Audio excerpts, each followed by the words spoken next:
नमस्ते। मैं विभा गर्ग हूँ। पिछले 25-26 सालों से चिल्ड्रन विद स्पेशल नीड्स के साथ जुड़ी हुई हूँ और उसी एक्सपीरियंस के बेस पे मैं आज आपको इस वीडियो में इन बच्चों को मनी कंसेप्ट कैसे इंट्रोड्यूस कराया जाए या कौन से स्टेप्स हम कर सकते हैं जिससे कि इनको ज़्यादा अच्छे से कॉन्सेप्ट क्लियर हो, वो शेयर करने आई हूँ। तो आइए चलिए शुरू करते हैं। सबसे पहला स्टेप जो मनी कंसेप्ट में है वो है रिकग्निशन। हम इंडियन मनी यूज़ करने वाले हैं, इसलिए जो 4 कॉमन कॉइन्स हैं 1 का, 2 का, 5 का, 10 का, उससे हम ये रिकग्निशन का कॉन्सेप्ट स्टार्ट करेंगे। कॉइन्स मैं इसलिए लेना चाहती हूँ क्योंकि एक तो कॉइन्स बहुत आसान होते हैं बच्चों को हैंडल करना, और दूसरा आगे जब हम कैलकुलेशंस या काउंटिंग उनको सिखाते हैं तब भी उनके लिए ज़्यादा कन्वीनियंट होता है। तो स्टार्टिंग में हम ये करते हैं कि 1 का, 2 का, 5 का और 10 का, चारों का हम एक एक कॉइन ले लेते हैं। ठीक है, अब ये चारों कॉइन्स जो हैं हम बच्चे को दे देते हैं जिसको हम कॉन्सेप्ट सिखा रहे हैं।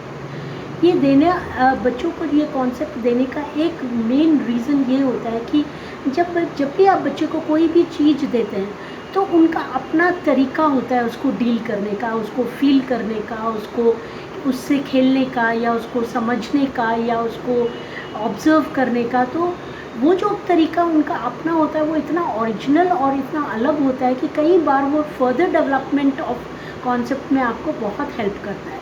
तो बेसिकली आप जब उनको ये कॉइन्स दे रहे हैं तो उनको थोड़ा सा टाइम दीजिए कि वो इन कॉइन्स को एक्सप्लोर करें। जब आपको लगे कि आप काफ़ी एक्सप्लोरेशन इन बच्चों ने कर लिया है तब आप उसके अगले स्टेज पे मूव करिए जो कि है क्वेश्चनिंग का स्टेज।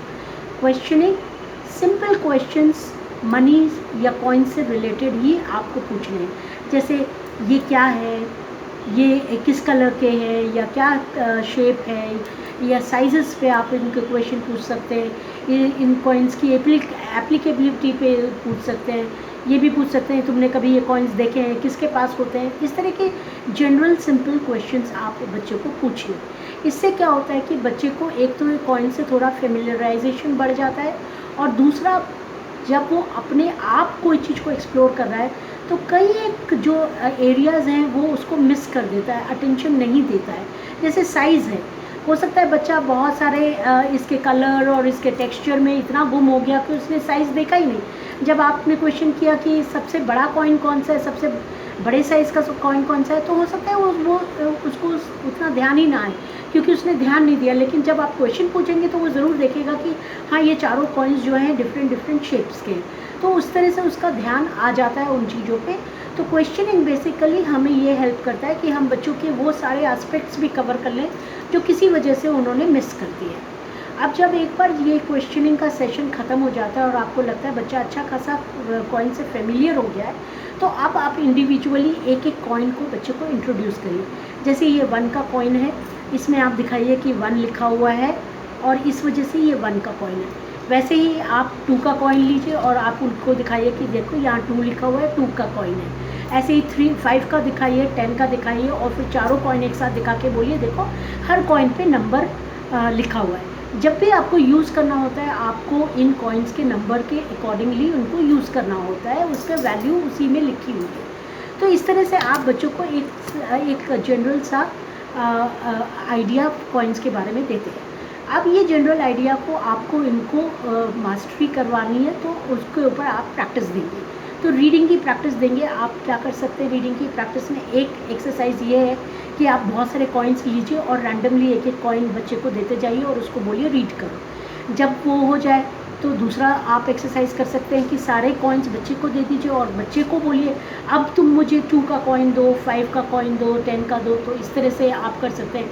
अब ये जो एक्सरसाइज जिसमें उसको सेलेक्ट करना है कॉइन, वो स्लाइटली कॉम्प्लिकेटेड होती है क्योंकि बहुत सारे कॉइन्स के बीच में से उसको एक कॉइन वो निकालना है जो जिससे कि आपने मांगा है। तो वो जो सेलेक्टिव चॉइस करना होता है उसमें थोड़ा अटेंशन ज़्यादा लगता है, थोड़ा सा उनका मेहनत ज़्यादा लगती है। लेकिन क्या होता है टाइम के साथ गुजरते गुजरते वो शायद इतने फेमिलियर हो जाते हैं कि वो और क्लूज़ को भी यूज़ करने लगते हैं। कभी कभी जैसे 1 का कॉइन अगर आपने मांगा है तो उनको मालूम है 1 का कॉइन वाइट कलर का है, येलो कलर का नहीं है, तो हो सकता है वो येलो कलर के कॉइन को हटा दें। तो इस तरह के जो एक्स्ट्रा क्लूज़ है ना वो भी वो यूज़ करते रहते हैं। अच्छा, कभी अगर आपको लगे कि बच्चा बहुत बोर हो गया इन 2 एक्सरसाइजेस से, तो आप कुछ एक एक्सरसाइजेस पेपर की भी यूज़ कर सकते हैं। जैसे देखिए, आप इस शीट पे मैंने डिफरेंट कॉइन्स बनाए हैं, 1 का, 2 का, 5 का, 10 का, रैंडमली पूरी शीट पे बना दिया है।